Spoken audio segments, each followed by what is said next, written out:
que la main de Judas sera sur la nuque de ses ennemis. C'était ça la position prophétique de Judas.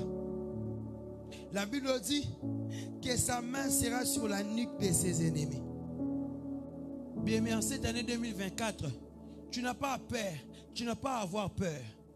Tu n'as pas besoin d'avoir peur de tes problèmes. En cette année 2024, il est question de Judas. En cette année, en cette saison de Bereshit, il est question de se revêtir de la dimension de Judas. Il est question de se revêtir de la portion de Judas. Il est question de l'onction de Judas. Cette onction qui te permet d'avoir tes mains sur la nuque de tes ennemis. La Bible est en train de dire que sa main sera sur la nuque de ses ennemis. Qu'est-ce qui se passe? J'aime lorsque une main est derrière la nuque. Vous savez, quand tu as la main comme ça sur la nuque, tu peux bouger la personne, tu peux toucher la personne, tu peux bousculer la personne, tu peux même lui bousculer pour qu'il te laisse la place, pour qu'il te laisse le chemin. Je prie dans le nom de Jésus que ta main soit forte sur tes ennemis, que ta main soit forte sur cette maladie, alors que tu seras en train de prier pour les malades, que ta main ait la capacité de guérir toutes sortes d'infirmités dans le nom de Jésus. La Bible est en train de dire que la main de Judas devait être sur la nuque de ses ennemis. La Bible dit que Judas, ses mains sont puissantes. Et Judas, c'est un lion. Bien aimé, c'est que j'aime. Vous serez même d'accord avec moi.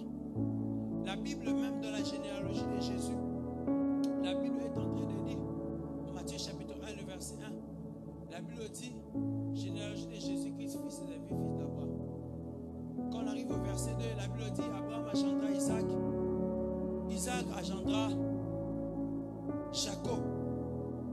Mais en ce qui concerne Jacob, la Bible dit ceci, que Jacob, le premier né de Jacob, était Ruben. Si on a disqualifié Ruben, on devait citer Siméon.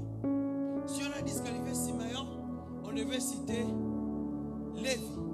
Mais la Bible, pour confirmer la prophétie de Jacob, parce que Jacob a dit que Judas recevra les hommages de ses frères.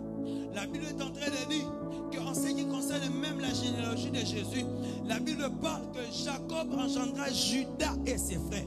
Même dans la généalogie de Jésus, Judas était le premier à être cité. Voilà pourquoi je suis en train de prier que l'onction de Judas tombe sur ta vie.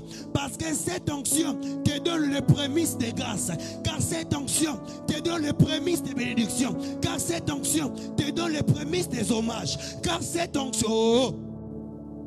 Bien aimé, l'onction de Judas, la Bible dit généalogie de Jésus-Christ, fils de David, fils d'Abraham. Abraham engendra Judas, engendra Isaac. Isaac engendra Jacob, mais Jacob lui n'engendra pas Ruben. Il n'engendra pas Siméon, il n'engendra pas Lévi. C'est-à-dire quoi? Là où Ruben est disqualifié, là où Siméon est disqualifié, là où Lévi est disqualifié, Judas est qualifié pour être le premier. Voilà pourquoi la Bible est en train de dire que c'est Judas qui doit monter en premier, car c'est lui qui a reçu le mandat d'être présenté. Il recevra les hommages. Il a l'onction des hommages. Il a l'onction de dominer sur ses ennemis. Je prie et je prophétise qu'en cette saison de Bereshit, que Judas monte en premier, car Judas, c'est lui qui a été appelé comme le premier de tous les fils de Jacob. La Bible est en train de dire que là, la Bible dit Judas était placé même en premier, même dans la généalogie de Jésus. Judas est placé toujours en premier. Vous serez même d'accord avec moi. La Bible est en train d'appeler parce que Jacob a dit que Judas c'est un lion.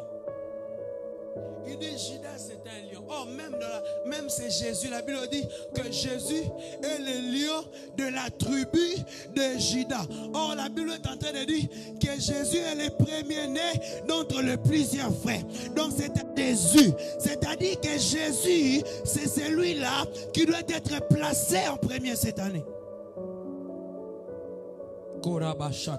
Je prie dans le nom de Jésus que l'onction de Judas marche avec toi. Que l'onction de Judas marche avec ton mariage.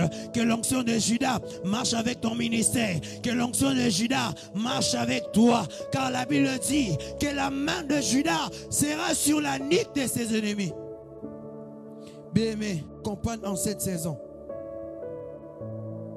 Que l'onction de Judas t'accompagne en cette saison. Que l'onction de Judas t'accompagne.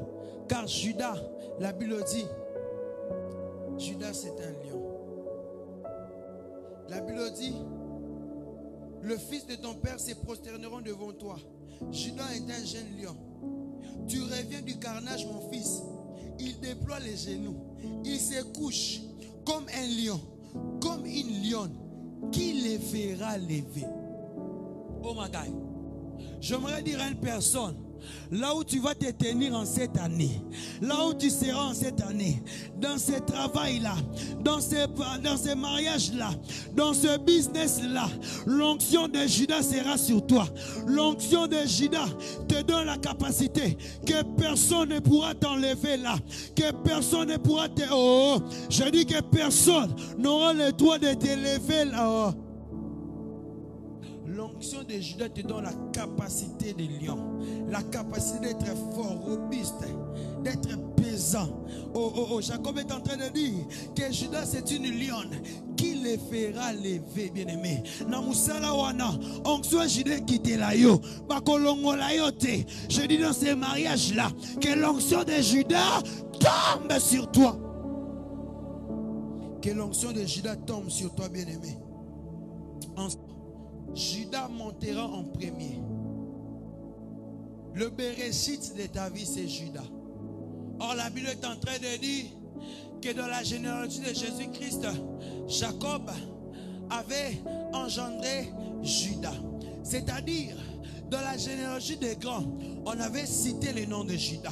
L'onction de Judas, c'est cette onction qui te permet d'être cité dans la grandeur, dans la cour de grands. Lorsque l'onction de Judas est sur toi, citer Benjamin, et à la place de citer Ruben, à la place de citer Siméon, à la place de citer Lévi, on ne va pas citer ces noms-là, on va citer Judas. Car sur Judas, Judas a reçu l'onction de la grandeur. Je prie en cette saison que l'onction de Judas, l'onction de la grandeur marche avec toi. L'onction de Judas marche avec toi. Je dis que cette onction de Judas marchera avec toi. Que cette onction de Judas, lui, il a reçu l'onction de Béréchit. Là où on est en train de positionner les gens. Ce qui est bizarre de la génération de Jésus, Jésus lui-même, il était le fils de David, le fils d'Abraham.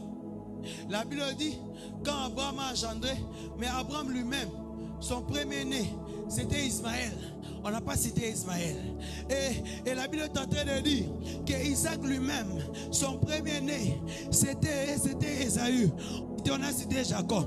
Même Jacob lui-même, bien aimé, il y a certaines répétitions dans la vie. Ce ne sont pas de mauvaises répétitions. Ce sont des répétitions qui ont été appelées, établies pour t'établir toi, pour disqualifier certaines personnes, pour établir toi. Même si tu n'as pas été appelé le premier-né, mais tu peux être positionné en première place. Oh mon Dieu. Judas n'était pas le premier-né, mais il était positionné en première place. Je prie dans le nom de Jésus. L'onction de Judas, c'est l'onction de la première place. C'est l'onction de la première place. C'est l'onction de la première place. C'est l'onction de Béréchit. C'est l'onction de première place, de première bénédiction, de premiers hommages, de premier honneur. Dans le nom de Jésus, en cette saison, que l'onction de Judas marche avec toi. Déclare là où tu es, l'onction de Judas marche avec moi. Dis avec moi, l'onction de Judas marche avec moi. Dis avec moi,